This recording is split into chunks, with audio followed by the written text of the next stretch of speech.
Y vamos a comentar en el programa de hoy, pues, quién nos está hablando acerca de la consulta que hubo el día de ayer, unos con morbo, unos que fue un triunfo, otros que dicen que fue un fracaso, pero vamos a desglosar un poquito más y vamos a relativizarlo, porque pues finalmente es cierto, se votó por el 7% del padrón nominal de la votación, que implicaba 93 y pico millones de personas, y votaron pues más de 6 millones, se habla hasta casi de 7 millones, que pues fue pues prácticamente la misma votación que obtuvo, por ejemplo, Ricardo Anaya, o fue muchísimo más de la votación que obtuvo el Partido Movimiento Ciudadano, o también el Partido Verde Ecologista de México.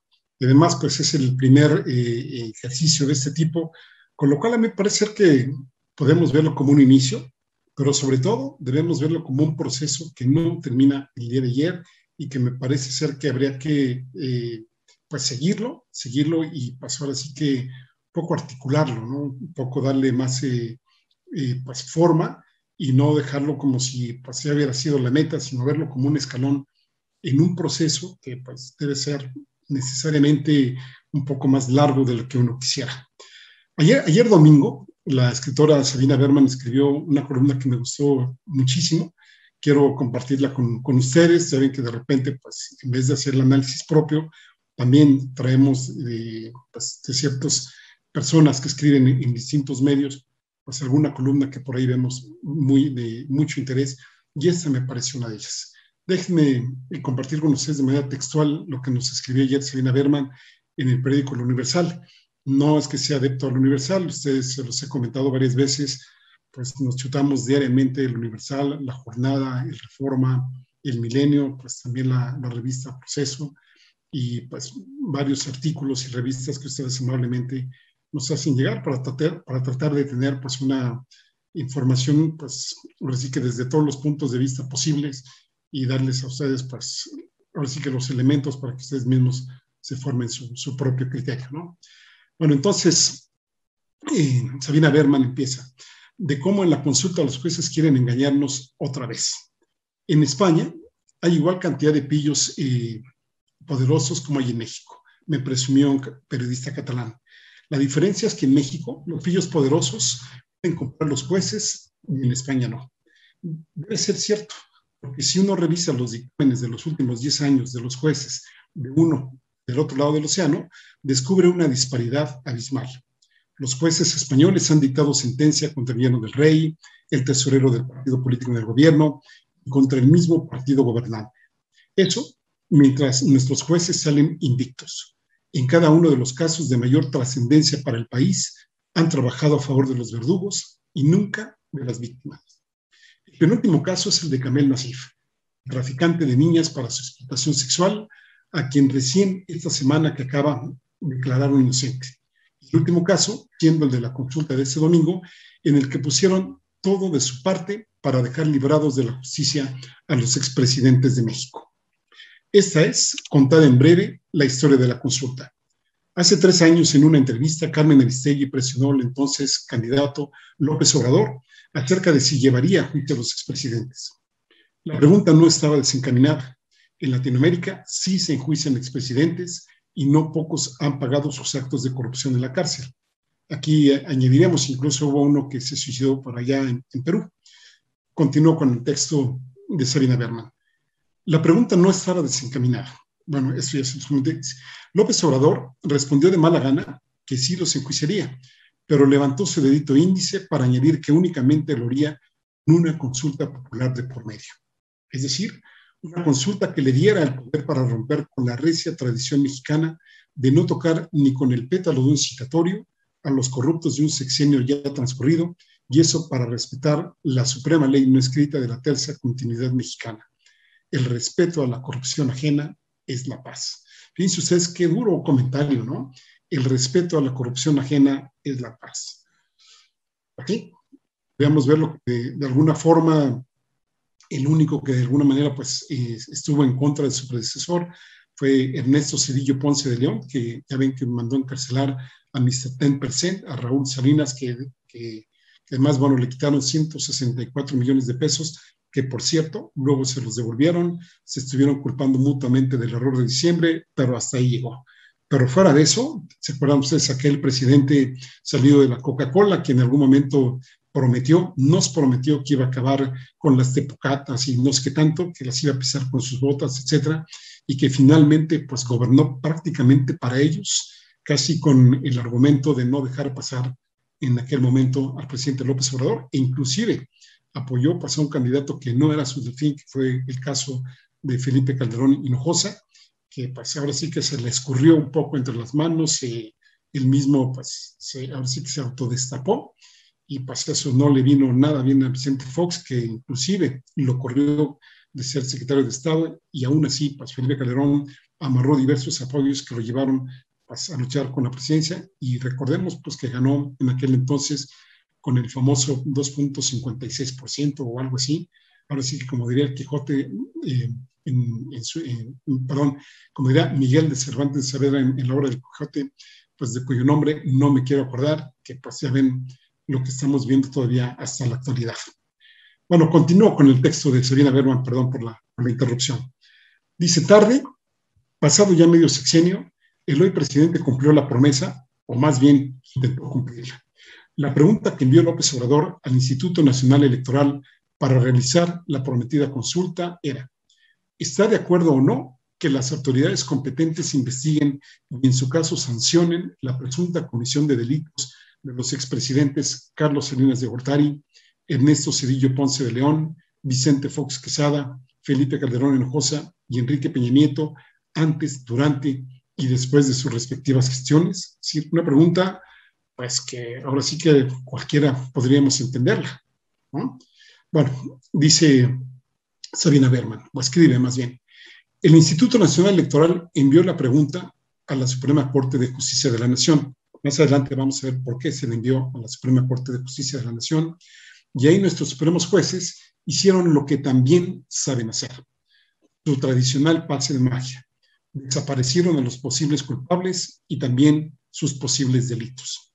Así que usted ese domingo podrá darle su sí o su no a una pregunta que ya no menciona ningún presunto delito, vaya, que incluso ya no menciona la palabra delito y menos menciona a posibles culpables, es decir, a los expresidentes. Larga, complicada, dejaron la pregunta. Y ahí va. ¿Estás de acuerdo o no en que se lleven a cabo las acciones pertinentes con apego al marco constitucional y legal para emprender un proceso de esclarecimiento de las decisiones políticas tomadas en los años pasados por los actores políticos, encaminado a garantizar la justicia y los derechos de las posibles víctimas? Bueno, se ve que aquí los jueces como que no tienen un buen asesor en términos de corrección de estilo, ni mucho menos. Me parece ser que alguien que pudiera dar clases de español, de ortografía, de sintaxis, etcétera, me parece que lo reprobaría, ¿no? Porque una pregunta que se lleva pues más de 5 líneas está terrible, ¿no? Porque ya cuando ya lees el final, ya se te olvidó lo primero, entonces habrá que leerlo varias veces a ver si le llegas a entender, y finalmente, pues ahora sí que me extraña que no haya salido algún meme por ahí en donde hayan hecho el símil, y lo digo con todo respeto, con el gran mimo mexicano, pues que es Mario Moreno Cantinflas. Continúo con la lectura de Berman. Dice, los jueces supremos del país nos lo han vuelto a hacer. Entregarnos injusticia expedita y así ratificar que son el engranaje clave de un sistema de impunidad para los poderosos. Esa frase también es terrible, que me parece ser, nos retumba, ¿no? Ratificar que los jueces supremos son el engranaje clave de un sistema de impunidad para los poderosos. Y entonces se pregunta a sí misma Sabina Berman, ¿saldré yo, sin embargo, a votar hoy? Saldré a votar y lo haré por 2 razones. Porque no votar es darle la razón a los jueces cuando piensan que somos un pueblo ciego ante sus maniobras, y para expresar lo contrario, que estamos hasta la coronilla de ellos, los supremos de la impunidad. Este es el texto de Sabina Berman que quería compartirles y que de verdad me gustó muchísimo, y por eso cuando lo leí pues enseguida pues pensé en compartirlo con ustedes. También leímos pues de verdad varias columnas, por ejemplo la de Juan Villoro, que escribe en Reforma, donde también hizo una columna de opinión muy bonita. Él equiparó esta consulta a la construcción de un puente, sabiendo que va a quedar incompleto, y escribió puntos a favor y puntos en contra de la consulta. Por ejemplo, de los puntos en contra, perdón, de los puntos a favor, dijo, pues, ¿quién no podría estar de acuerdo en garantizar la justicia y el derecho de las víctimas? Básicamente centrándose en estos dos puntos, ¿no? Justicia y derecho de las víctimas. Y algunos puntos en contra que señaló, bueno, pues primero la redacción de la pregunta de los jueces, ya se las acabo de leer. La verdad es que creo que uno quema muchas neuronas tratando de decir qué quisieron decir. A lo mejor sería muy bueno que pudieran contratar ahí, ¿se acuerdan ustedes? Traductor que tenía Vicente Fox, si mal no recuerdo era Rubén Aguilar, que le decían Burrén Aguilar así de mofa. A lo mejor sería muy bueno, ¿no? Que lo pudieran poner por ahí para que en algún momento que la Suprema Corte de Justicia de la Nación nos quiera decir algo, pues nos digan ahí, bueno, lo que la Suprema Corte de Justicia de la Nación quiso decir, pues es esto, ¿no? Bueno, y los puntos en contra que señala Villoro, bueno, pues además de la pregunta, dijo el que para ser vinculante, es decir, para que la consulta tuviera consecuencias legales, tendría que ser respaldada, y aquí viene la otra de las trampas, tendría que ser respaldada por 37 millones de votos, lo cual superaría la votación récord recibida por el presidente López Obrador. Y continúa Villoro, dice, para lograr ese propósito, el Instituto Nacional Electoral debería de haber instalado 104,000 casillas, para lo que pidió un presupuesto de 1,499 millones de pesos que le fue negado. De sus propios fondos se aportó 528 millones que alcanzaron para instalar unas 50,000 casillas, lo que hizo más que difícil que se hubiesen podido recabar 37 millones de votos.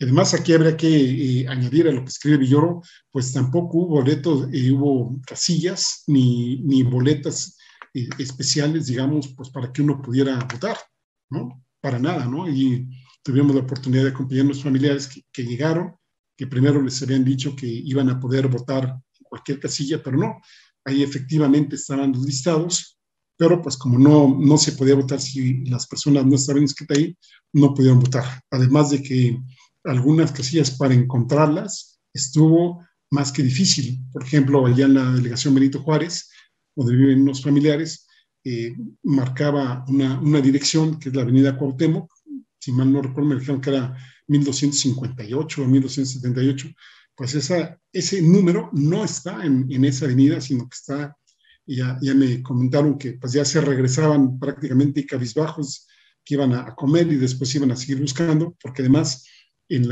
el INE, que no tuvo el cuidado de poner, digamos, pues letreros o información suficiente para ver dónde estaban las casillas, que fueron mucho menos, ¿no? Se habla entre 50,000 y 57,000 casillas que estuvieron instaladas en vez de las más de 104,000 que se hubieran necesitado. Bueno, pues encontrarlas algunas fueron muy difícil e insisto, ¿no? Se trataba de entrar a la aplicación que uno tenía que poner ahí el número de sector con el credencial de elector, y entonces ahí pues ya ponía ahí la dirección e insisto, pues hubo direcciones que fueron muy, muy difíciles de encontrar. Entonces, bueno, aquí volvemos al tema de los 37 millones de votos. Pues, sí, López Obrador ganó con 30 millones de votos y eso pues en una elección presidencial que es, digamos, pues la más importante, cada sexenio es la más importante que se da aquí en el país. Sabemos que las elecciones intermedias, que por cierto acabamos de pasar unas, que fueron las más grandes de todo México, bueno, pues se logró apenas pues una votación que 47%, algo así.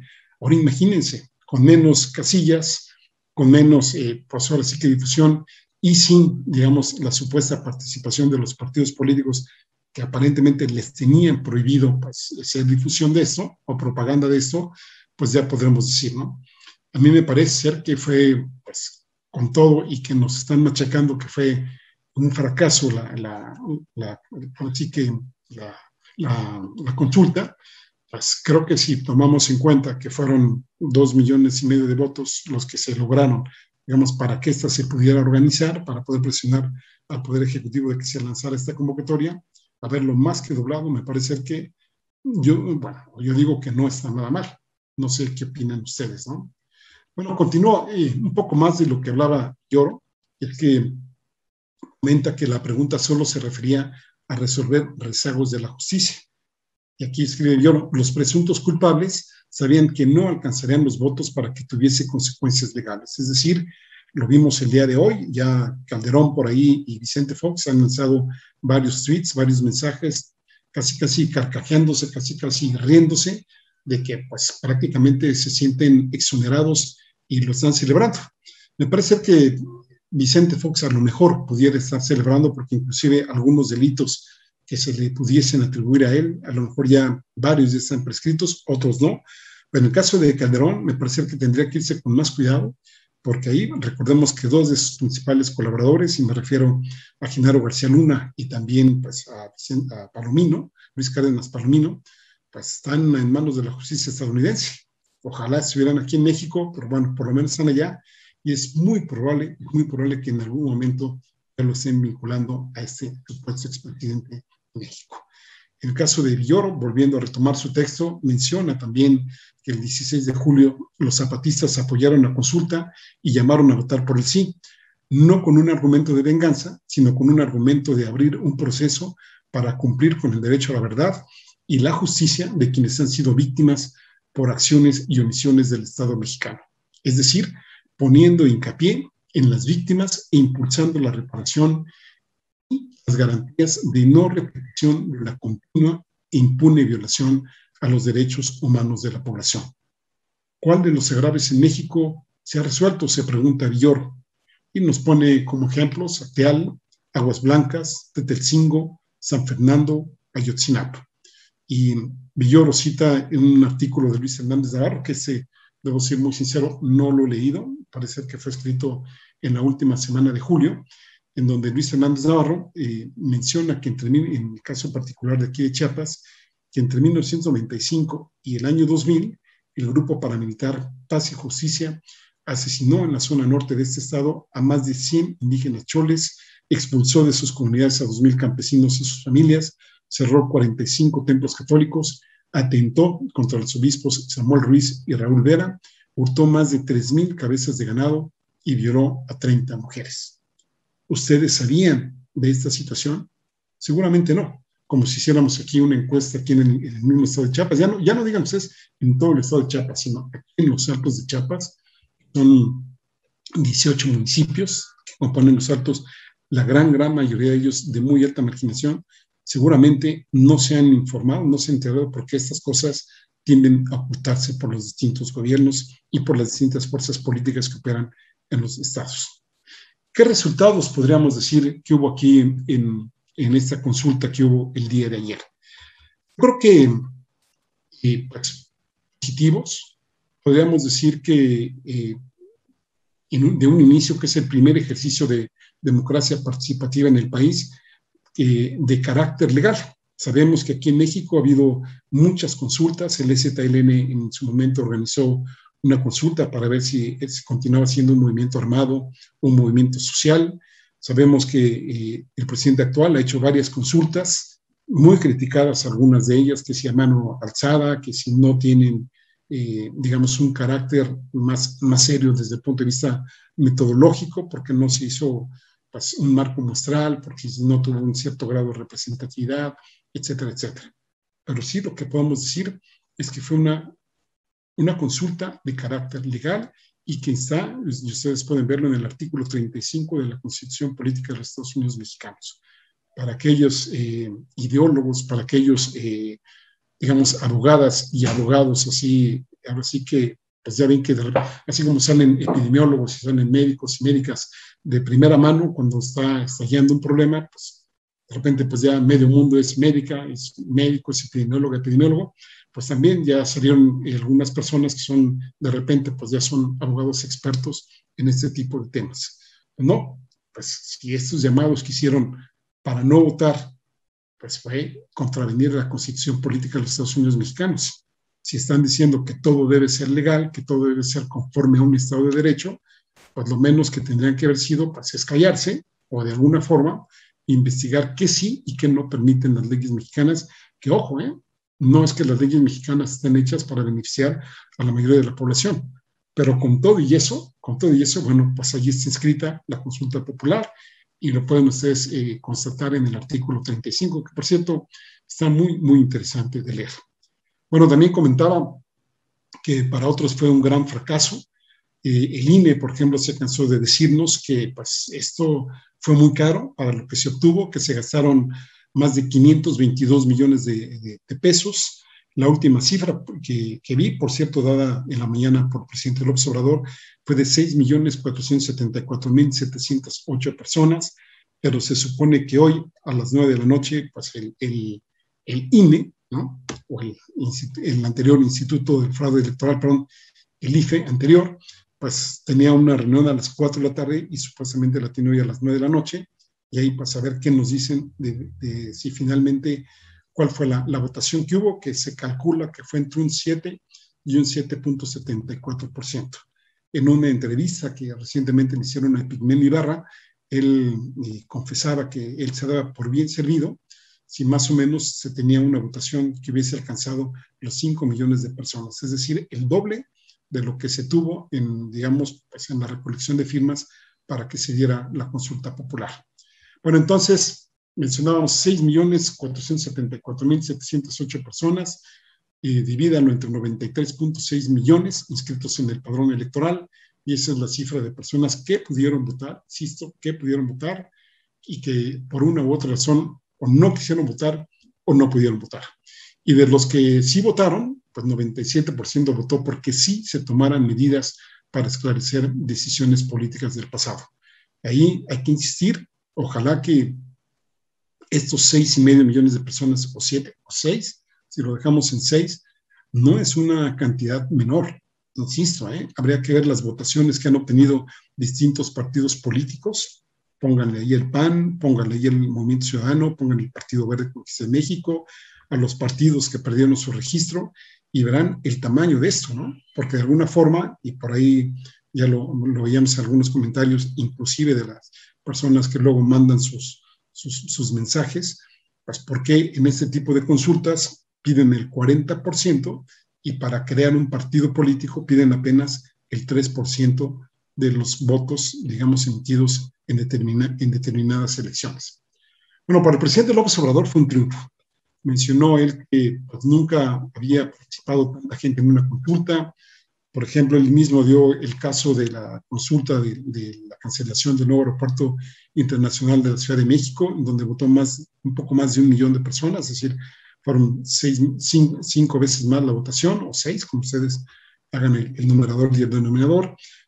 Hizo votaciones amenazadas en su momento, la cancelación, otra votación que hubo de cancelación de un Metrobús en Durango, la votación que hubo en la planta de cervecera de Constellation Brands, ahí en Baja California, es decir, varias consultas, insisto, muchas de ellas impugnadas del presidente que le han hecho, y esta, pues sí, hubo muchas cosas. Hay que recordar también que en septiembre de 2020, lo que les vine yo hablando, pues el esfuerzo que hizo la población de reunir más de 2.7 millones de firmas, de las cuales pues el INE validó, si mal no recuerdo, 2.5 millones. Entonces, pues ahí podemos ver la dimensión como un vaso medio lleno o un vaso medio vacío, como nos decían en algún comercial de algún periódico que si mal no recuerdo era El Heraldo de México, ya hace muchos años atrás.